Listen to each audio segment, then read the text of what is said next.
हाय दोस्त। नमस्कार दोस्तों, मैं अपने YouTube channel GS study centre में एक बार फिर से आप सबका स्वागत करता हूं। दोस्तों, आज से हम जीएस की श्रृंखला लेकर आगे चलेंगे। अगर आपको जीके जीएस में अपनी उत्कृष्टता दिखानी है तो प्लीज़ कापी पेन साथ लेकर बैठें और मैं गारंटी लेता हूं कि किसी भी वनडे एग्जाम में सिर्फ और सिर्फ आपका ही जलवा होगा।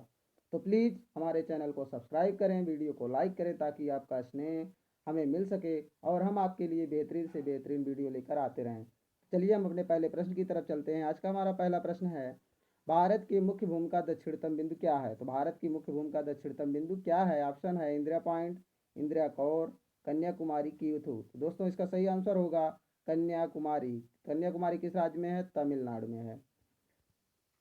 अगर आपसे परीक्षा में पूछा जाए कि भारत का दक्षिणतम बिंदु क्या है तो उसका आंसर होगा इंदिरा पॉइंट। इंदिरा पॉइंट को पिग्मेलियन पॉइंट के नाम से भी जाना जाता है।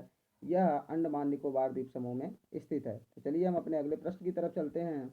हमारा अगला प्रश्न है कि वायुमंडल में उपस्थित सबसे भारी गैस कौन सी है? ऑप्शन है carbon dioxide gas, argon gas, hydrogen और नाइट्रोजन। तो दोस्तों, इसका सही आंसर होगा कार्बन डाइऑक्साइड गैस वायुमंडल में उपस्थित गैसों में सबसे भारी गैस है, जबकि आर्गन गैस यह सबसे हल्की गैस है। आर्गन गैस सबसे हल्की गैस है और नाइट्रोजन गैस सबसे अधिक मात्रा में वायुमंडल में पाई जाती है। तो हम अपने अगले प्रश्न की तरफ चलते हैं। हमारा अगला प्रश्न है कि क्रैकिंग गैस किसे कहते हैं? क्रैकिंग गैस किसे कहते हैं? ऑप्शन है सल्फर डाइऑक्साइड को, carbon dioxide, sulphur dioxide, nitrogen एवं हाइड्रोजन। तो दोस्तों, इसका सही आंसर आएगा सल्फर डाइऑक्साइड को क्रैकिंग गैस कहते हैं, क्योंकि सल्फर डाइऑक्साइड गैस अगर लगातार किसी पत्थर पर पड़ती रही तो पत्थर टूट जाता है, इसलिए इसे क्रैकिंग गैस के नाम से भी जाना जाता है। तो हम अपने अगले प्रश्न की तरफ चलते हैं। हमारा अगला प्रश्न है कि हमारे कान कितने डेसिबल तक की ध्वनि को सुन सकते हैं? हमारे कान कितने डेसिबल तक की ध्वनि को सुन सकते हैं? ऑप्शन है 45 डेसिबल, 60 डेसिबल, 80 डेसिबल या 50 डेसिबल।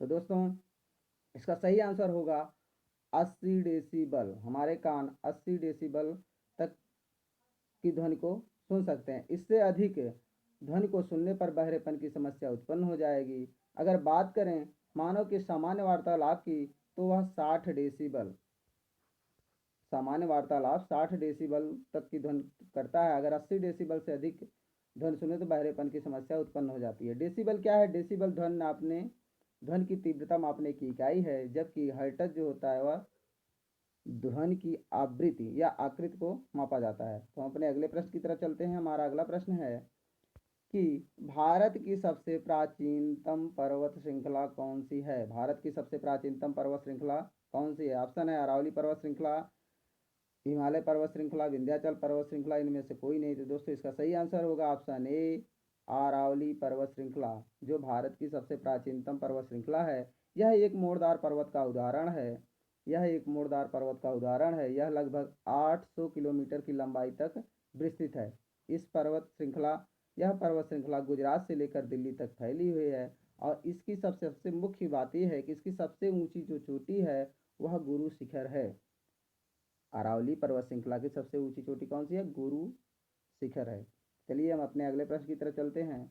हमारा अगला प्रश्न है, देवप्रयाग से भारत की किस नदी का उद्गम होता है? देवप्रयाग से भारत की किस नदी का उद्गम होता है? तो आपको बता दें, देवप्रयाग नामक स्थान उत्तराखंड में है, जहाँ पे भागीरथी और अलकनंदा आकर जिस स्थान पे मिलती हैं, भागीरथी नदी और अलकनंदा नदी जिस स्थान पे आके मिलती है उस स्थान को देवप्रयाग कहते हैं और यहीं से गंगा नदी का उद्गम होता है। तो इसका सही आंसर होगा ऑप्शन बी गंगा, जो भारत की सबसे लंबी नदी है और भारत की 5 राज्यों से होकर बहती है। गंगा नदी भारत की सबसे लंबी नदी है और भारत की 5 राज्यों से होकर बहती है, जिसमें सबसे ज़्यादा यूपी और सबसे कम झारखंड में है। तो अगले प्रश्न की तरफ चलते हैं हम। हमारा अगला प्रश्न है, कोरोना वायरस के कारण किस दिन देश में जनता कर्फ्यू लगाया गया था? कोरोना वायरस के कारण किस दिन देश में जनता कर्फ्यू लगाया गया था? ऑप्शन है 25 मार्च, 24 मार्च, 23 मार्च और 22 मार्च। दोस्तों, इसका सही आंसर होगा 22 मार्च 2020 को कोरोना वायरस के कारण लॉकडाउन देश में जनता कर्फ्यू लगाया गया।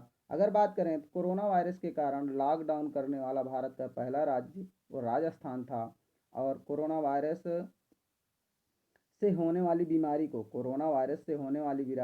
को कोविड कोविड 19 नाम दिया गया था। और यह इसकी शुरुआत जो है चीन के वुहान शहर से हुई थी। अब कोरोना वायरस को महामारी घोषित करने वाला भारत का पहला राज्य हरियाणा है। तो हम अपने अगले प्रश्न की तरफ चलते हैं। हमारा अगला प्रश्न है कि भारत में निर्मित प्रथम कंप्यूटर कौन सा था? भारत में निर्मित प्रथम कंप्यूटर कौन सा था? ऑप्शन है परम, साइबर, मेधा और सिद्धार्थ। तो दोस्तों इसका सही आंसर होगा सिद्धार्थ। भारत में निर्मित प्रथम कंप्यूटर कौन सा है? सिद्धार्थ है, जिसको ECI कंपनी ने बनाया था। और बात करें परम की, तो यह भारत का प्रथम सुपर कंप्यूटर था। यह भारत का प्रथम सुपर कंप्यूटर था। चलिए हम अपने अगले प्रश्न की तरफ चलते हैं। हमारा अगला प्रश्न है कि गोविंद सागर झील कहाँ अवस्थित है? गोविंद सागर झील कहाँ स्थित है? ऑप्शन है मध्य प्रदेश, हिमाचल प्रदेश, पंजाब। तो दोस्तों इसका सही आंसर होगा मध्य प्रदेश, हिमाचल प्रदेश और पंजाब, और डी ऑप्शन होगा उत्तर प्रदेश। तो इसका सही आंसर होगा आपका हिमाचल प्रदेश। गोविंद सागर झील कहाँ अवस्थित है? हिमाचल प्रदेश में है। वह हिमाचल प्रदेश के बिलासपुर जिले में स्थित है। यह मानव निर्मित झील है, जिसका नाम सिख धर्म के 10वें गुरु गोविंद सिंह के नाम पर रखा गया था। इसका निर्माण भाखड़ा नंगल बांध के कारण हुआ है। तो हम अपने अगले प्रश्न की तरफ चलते हैं। हमारा अगला प्रश्न है, थोड़ा मिस्टेक हुई है। हमारा अगला प्रश्न है प्रेम मंदिर कहाँ अवस्थित है? हमारा अगला प्रश्न है प्रेम मंदिर कहाँ अवस्थित है, कहाँ स्थित है? ऑप्शन है वृंदावन में, बनारस में, इलाहाबाद और भुवनेश्वर। दोस्तों इसका सही आंसर होगा वृंदावन। वृंदावन में प्रेम मंदिर स्थित है, जो मथुरा जिले में है। इसका निर्माण जगत गुरु कृपालु महाराज ने राधा और कृष्ण के प्रेम प्रतीक के रूप में करवाया था। हम अपने अगले प्रश्न की तरफ चलते हैं। हमारा अगला प्रश्न है वैश्विक भ्रष्टाचार धारणा सूचकांक 2019 के तहत दुनिया का सबसे भ्रष्ट देश कौन सा है? वैश्विक भ्रष्टाचार धारणा सूचकांक 2019 के तहत दुनिया का सबसे भ्रष्ट देश कौन सा है? ऑप्शन है डेनमार्क, सोमालिया, भारत और पाकिस्तान। तो दोस्तों इसका सही आंसर होगा कौन सा देश है? इसका सही आंसर होगा डेनमार्क। वैश्विक भ्रष्टाचार धारणा सूचकांक 19 के तहत दुनिया का सबसे भ्रष्ट देश कौन सा है? सोमालिया। सॉरी दोस्तों, इसका सही आंसर होगा सोमालिया दुनिया का सबसे भ्रष्ट देश है, जो 180वां स्थान है। इसका भ्रष्ट देशों की सूची में इसका 180वां स्थान है, जबकि सबसे कम भ्रष्ट देशों की सूची में डेनमार्क और न्यूजीलैंड है। इनका पहला स्थान है, कम भ्रष्ट देश नहीं है। भारत की बात करें तो भारत का स्थान इसमें 80वां है। भ्रष्ट देशों की सूची में भारत का स्थान 80वां है। तो चलिए हम अपने अगले प्रश्न की तरफ चलते हैं। हमारा अगला प्रश्न है भारत के बीचों बीच कौन सी अक्षांश रेखा गुजरती है? भारत के बीचों बीच कौन सी अक्षांश रेखा गुजरती है? भूमध्य रेखा, मकर रेखा, कर्क रेखा और आर्कटिक रेखा। दोस्तों इसका सही आंसर होगा कर्क रेखा। भारत के बीचों बीच कर्क रेखा गुजरती है। जब अगर पूछा जाए कि पृथ्वी के बीचों बीच कौन सी रेखा गुजरती है, तो इसका सही आंसर होगा भूमध्य रेखा, जिसे विषुवत रेखा के नाम से भी जाना जाता है। तो हम अपने अगले प्रश्न की तरफ चलते हैं। हमारा अगला प्रश्न है कि भारतीय संविधान में पहली बार संशोधन कब हुआ? भारतीय संविधान में पहली बार संशोधन कब हुआ था? ऑप्शन है 1951 ईस्वी में, 1952 में, 1955 ईस्वी और 1957 ईस्वी। तो इसका सही आंसर होगा दोस्तों 1951 ईस्वी में। पहली बार भारतीय संविधान में संशोधन 1951 ईस्वी में पहला संविधान संशोधन हुआ, जो नवी अनुसूची के रूप में भूमि सुधार को जोड़ा गया था। भूमि सुधार को नवी अनुसूची में जोड़ा गया था। तो हम अपने अगले प्रश्न की तरफ चलते हैं। हमारा अगला प्रश्न है क्षेत्रफल की दृष्टि से भारत का विश्व में कौन सा स्थान है?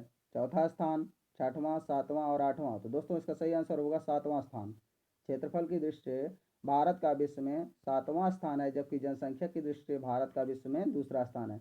अगर क्षेत्रफल की दृष्टि से बात करें, पहले स्थान पे तो रूस है, दूसरे स्थान पे कनाडा है, तीसरे स्थान पे चीन है और भारत का स्थान 7वां है। चलिए हम अपने अगले प्रश्न की तरफ चलते हैं। हमारा अगला प्रश्न है कि भारत का राष्ट्रगान सर्वप्रथम कहाँ गाया गया था। भारत का राष्ट्रगान सर्वप्रथम कहाँ गाया गया था? दिल्ली में, मुंबई में, कोलकाता और चेन्नई में। तो दोस्तों इसका सही आंसर होगा कोलकाता में 1911 ईस्वी में। भारत का राष्ट्रगान सर्वप्रथम कोलकाता में 1911 ईस्वी में गाया गया था। तो दोस्तों अगर हमारा वीडियो आपको पसंद आया हो तो हमारे वीडियो को लाइक करें और चैनल को सब्सक्राइब करें। धन्यवाद।